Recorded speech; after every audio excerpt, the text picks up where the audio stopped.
Alors, bonjour à tous, heureux de vous retrouver, chers amis, en ce début de semaine, lundi, le 18 janvier 2021, 14h44, heure du Québec. J'espère que vous allez bien. Grâce à Jean-François, un abonné, compatriote du Québec, on va aller faire un tour dans une nouvelle renversante. On sera peut-être, je ne sais pas, je n'ai pas fait de recherche, mais en tout cas, c'est une première au Québec. Je ne sais pas si c'est une première mondiale, mais imaginez-vous qu'avec, naturellement, la pandémie, ça nous est rapporté par la presse sous la plume de Marie-Claude Lortie.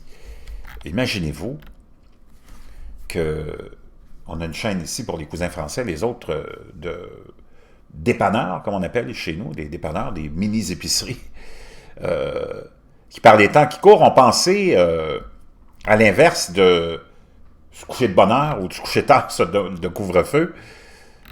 Et voici une image d'un de ces dépanneurs qui est situé au coin des rues McTavish et Sherbrooke West, qui est devenu cette semaine le premier commerce de la chaîne au pays, fonctionnant non pas sans caissier, mais carrément sans caisse, basé sur le concept mis de l'avant, notamment par Amazon. Wow! Mais il y a autre chose qui se passe en plus de ça. Chez le roi canadien du dépanneur, l'ouverture à Montréal du premier commerce au pays fonctionnant non pas sans caissier, mais carrément sans caisse. Vous avez peut-être entendu parler du concept mis de l'avant, notamment par Amazon avec ses commerces Amazon Go.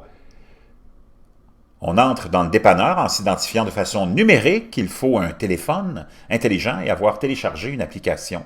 On choisit ce qu'on veut, on le prend, on sort, on ne paye pas, mais en fait, oui, on paye, mais pas de façon classique, pas de code à scanner.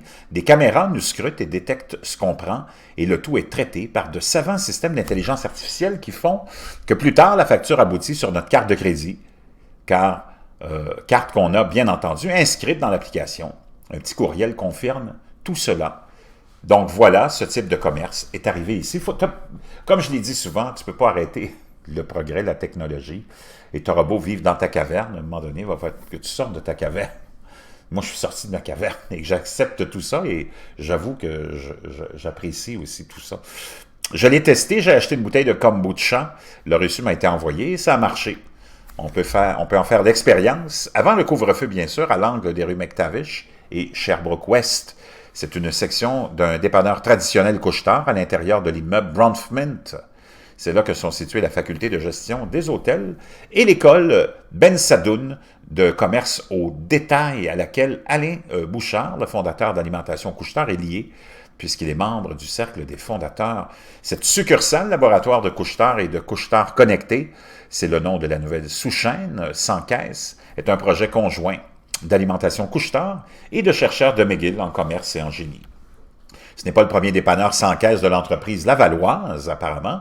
Le premier commerce ainsi équipé est à Phoenix, en Arizona, me rappelait vendredi le professeur de commerce Maxime Cohen, l'un des pilotes du projet à McGill. C'est certainement un des premiers commerces canadiens de ce genre, sinon le premier, et un laboratoire universitaire pionnier où la technologie sera étudiée, peaufinée, pour rendre les transactions fluides, ce qui est utile en temps naturellement, de pandémie et beaucoup plus efficace. Toute cette science servira aussi à étudier les comportements des consommateurs sous la loupe techno. Combien de temps passe-t-il devant tel étalage? Qu'achète-t-il à quelle heure? Comment réagissent-ils au changement? Un vrai labo pour les étudiants, mais on est régi par le code d'éthique, naturellement universitaire, dit le professeur Cohen. Il n'y aura pas de reconnaissance faciale, assure-t-il. Ce que les caméras captent, précise Magnus Tackstrom, directeur de l'innovation numérique pour la chaîne dans le monde entier, avec plus de 14 000 commerces dans 25 pays. C'est le dessus de nos têtes. On voudra voir s'il n'y a pas moyen de personnaliser l'offre grâce à toutes sortes de données.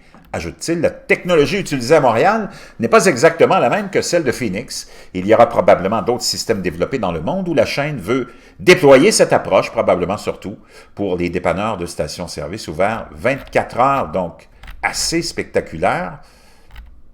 Et la techno doit s'adapter au format du dépanneur et non l'inverse, nous dit, comme chez Amazon, qui a construit ses commerces autour de la technologie, un produit maison. Donc, c'est vraiment, vraiment...